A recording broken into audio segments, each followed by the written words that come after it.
حیدرآباد کے نارسنگی میں معمولی بات پر دوست کے ہاتھوں دوست کا قتل۔ دوستوں کے درمیان ہونے والے ایک معمولی تنازع بالآخر قتل پر ختم ہو گیا۔ ڈیلیوری کے معاملے پر دونوں کے درمیان ہوئے جھگڑے کے دوران ایک نوجوان نے اپنے دوست پر لوہے کی راڈ سے حملہ کر دیا، جس کے نتیجے میں وہ شدید زخمی ہو کر موقع پر ہی ہلاک ہو گیا۔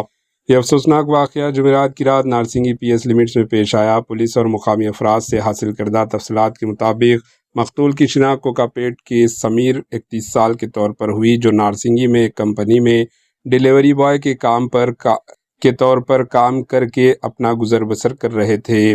اس کے ساتھ کام کرنے والے ایک دوست کے ساتھ ڈیلیوری کے معاملے پر کچھ عرصے سے اختلافات چل رہے تھے، جو باہمی رنجش کی وجہ بن گئی۔ جمعرات کی رات کام کے مقام پر دونوں کے درمیان ایک بار پھر تنازع پیدا ہو گیا۔ اسی دوران سمیر کے دوست نے پاس ہی موجود لوہے کی راڈ اٹھائی اور اس کے سر پر زوردار وار کیا۔ مقامی لوگوں کے مطابق اس حملے کے نتیجے میں سمیر شدید زخمی ہو گیا اور زیادہ خون بہہ جانے کی وجہ سے وہ موقع پر ہلاک ہو گیا۔ اطلاع ملتے ہی نارسنگی پولیس فوری طور پر جائے واقعہ پر پہنچ گئی اور حالات کا جائزہ لیا۔ پولیس نے کمپنی کے دیگر امپلائیز سے پوچھ گچھ کی اور قتل کی وجوہات کے بارے میں معلومات حاصل کی اور قتل کا کیس درج کر کے چھان بین شروع کر دی۔ Bureau report AHN news.